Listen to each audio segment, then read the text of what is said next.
Bonsoir à tous, j'espère que ça va bien ici, ça va très bien. Nous, on revient juste de la salle de muscu là et on va se préparer pour sortir ce soir. En plus, il fait beau, il fait encore chaud. Là, d'ailleurs, j'ai la fenêtre ouverte juste devant moi et c'est parfait.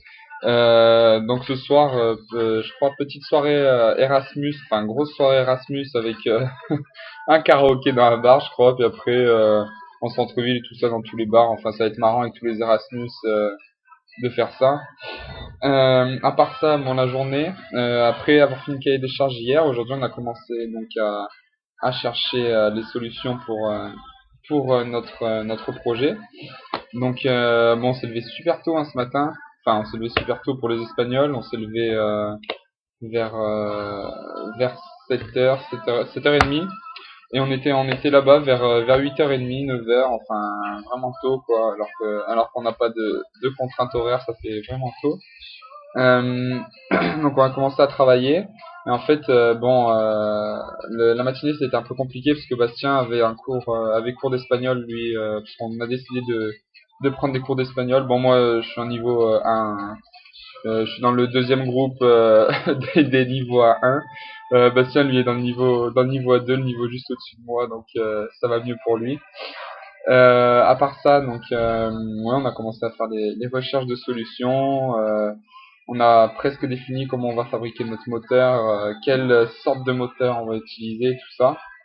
Donc ça va très bien, on avance bien. On a envoyé tous nos profs, nos tuteurs en France, en Espagne ont reçu notre cahier des charges et nos documents. Donc bon, c'est parfait. Maintenant on avance.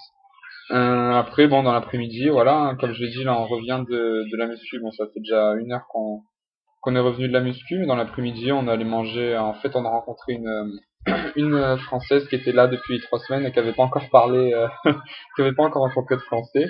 Donc on l'a rencontré et on lui a fait visiter un peu les alentours de la ville qu'on connaissait. Donc on allait manger tapas, se boire une petite bière ce midi, c'est nickel. En plus, elle est très gentille, c'est très bien. Je crois que ce soir d'ailleurs, on va peut-être sortir avec elle et ses colocataires espagnols, donc bon, on va voir ça. Donc oui, là dans l'après-midi, bon ben voilà, on allait manger avec elle et puis après on est rentré tranquillement et on allait à la salle de muscu.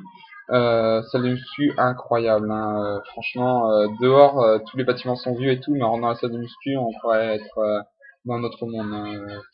Des machines de partout, aucune vieille machine, hein.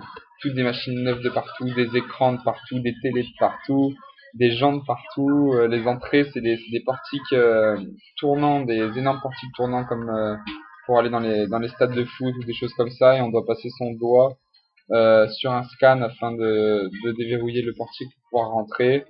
Enfin, c'est vraiment gigantesque, quoi, hein. Mais par contre, le taux d'humidité ici est vraiment élevé. Dans la salle, il fait vraiment chaud et c'est vraiment dur. Enfin, c'est vraiment beaucoup transpiré. Bon, c'est bien aussi, hein. Et bon, c'était un peu dur pour la reprise quand même, hein. Là, ça va faire 2 mois qu'on avait arrêté le sport. C'est un petit peu compliqué. On n'a plus les performances d'avant. À part ça, ouais, on a aussi réussi à, par exemple, là, le prix, enfin, de la salle, elle est extraordinaire. Et le prix, bon, raisonnable, hein, Bastien a réussi à négocier le prix là, on est à 53 euros, je crois, pour les 2 mois. Enfin, jusqu'à fin juin, quoi. Donc, pour les 2 mois qui nous restent ici. Donc voilà, bon c'est parfait, hein. Franchement c'est le prix d'une petite salle en France avec tous les avantages d'une très très très grande salle en France. D'ailleurs il y en a, je crois pas d'aussi grande à Grenoble à ma connaissance. À part une salle que je citerai pas qui est située à côté du campus, mais même elle est 2 fois plus petite. Enfin celle-là est vraiment incroyable, quoi. Bon, à part ça, voilà, hein, là on va aller manger, et après on va se préparer pour sortir. Donc voilà, je vous raconterai un peu comment ça s'est passé, tout ça. Donc je vous souhaite une bonne soirée et bonne bière.